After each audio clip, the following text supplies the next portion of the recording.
So the straight path over hell fire, you're gonna have to pass that, and remember the fire is more intense than boiling molten brass, with 7 bridges over it. The length of each bridge is 3,000 years long. So we're gonna have to cross that. Jesus said, peace be upon him, said, wealth and property has 3 characteristics. One acquires it illegitimately, and if it is acquired legitimately, legally or halal, it keeps one from spending it in its right place. And if one spends it in its right place, its management keeps one from worshipping Allah subhanahu wa ta'ala, the Lord.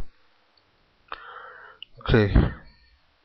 He also said, Jesus, peace be upon him, verily the evildoer is infectious, and the associate of the wicked is brought down. So beware of those who you associate with. The Holy Prophet, peace and blessings be upon him, said, the edges of the straight path of hell of the day of judgment will be kindness to the kin, to the family, and returning of the trust. When one who is kind to his family and faithful to his trust passes over the bridge over hell, he will make his way to paradise. But when one who is unfaithful to his trust and does not and cuts his family ties, none of his good deeds will help him or avail him, and the bridge will lead him into hell.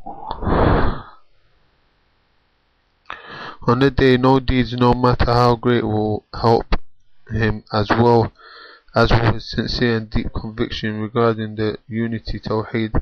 There will be no sun in the hereafter, no electricity, so one's own light will be his guiding star, the light from your face and body. Everything in the hereafter will have a light of its own. There will be no reflection, nor can one walk in the light of another, nor can you be generous and give your light to another. There will be no giving. The time of giving is right here, right now, right in this world. Give the believers and your family and pious and the poor what Allah has given you. Pray for them and be kind to them. Think well of them, and they think well of you. The Messiah, peace be upon him, said, verily the eating of barley bread and drinking of plain water today in this world is for he who would enter heaven tomorrow. Jesus, peace be upon him, said, this world and the next one are rivals. When you please one of them, you displease the other. Yep, that's what he said. And the owners of treasure in this world fear for its ruin, but he who owns the treasure of Allah does not fear for its ruin. And remembrance of death and efforts of worship makes hearts soft, or else they become hard and coarse. This is what the Messiah said. Remembrance of death and efforts of worship make hearts soft, or else they become hard and coarse. It was said to Jesus, it was said to him, wouldn't it be better if you got a house? He said, the remains which are left from those before us is enough for us. Jesus and his disciples passed a dog and said, how intense is this bad smell? And Jesus said to him, how intense is the whiteness of his teeth? So, gotta look at the good things as well, people, or things like that as well. Yes, so there is nothing more harmful to a believer's heart. This is what Imam Sadiq, the great grandson of the Holy Prophet, said. There is nothing more harmful to the believer's heart than having too much food, for it brings about 2 things: hardness of the heart and arousal of desire, and so it's not good. So hunger is a condiment for believers, nourishment for the spirit, food for the heart, health for the body. So always try and stay hungry, be hungry, like, yep, it's a wrap.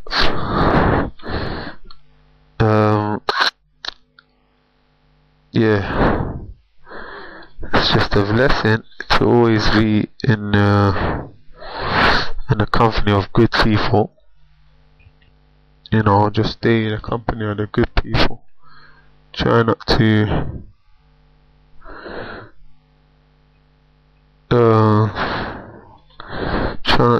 have a hard heart. Try to have a soft heart. Always smile. Okay, to the believers and the good people.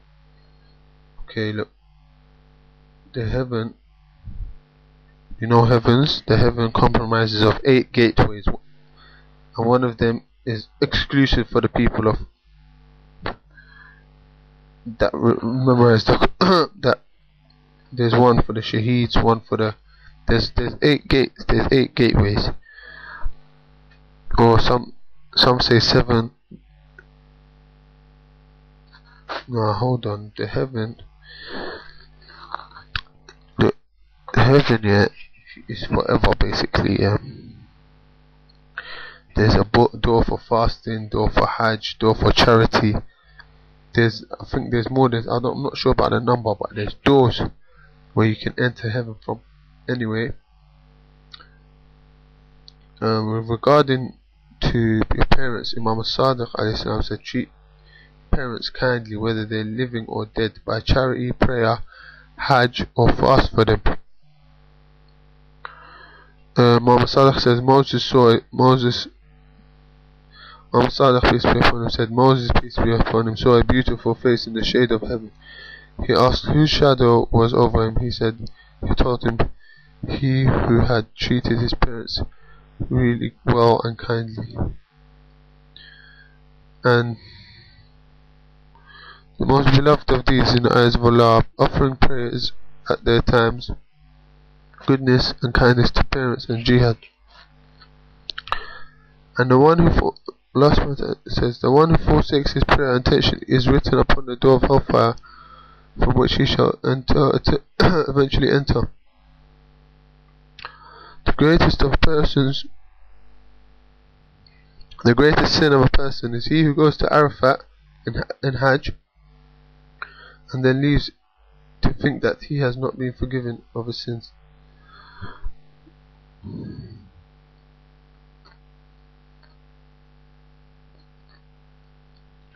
A person shall arrive on the day of judgment and shall be in possession of good deeds and in the measure of vastly accumulated clouds or towering mountains. He shall ask, O my Lord, how can these be from me when I have not performed them? Allah subhanahu wa ta'ala will reply, this is your knowledge you had taught and conveyed to the people, and which was acted upon after you had died. So that's amazing. The Prophet washed, clothed, and freed and covered. There's a man. If you wish death to be easy for you, visit your relatives and be kind to your parents. The angel of death will be told to take it easy on you, and you'll have a good life. Imam Ali, peace be upon him, said, accept all your parents' orders except for sinning. So accept everything they say except for if they tell you to sin. 2 things you'll get the punishment in this life before the next life: being rude to parents and fornication.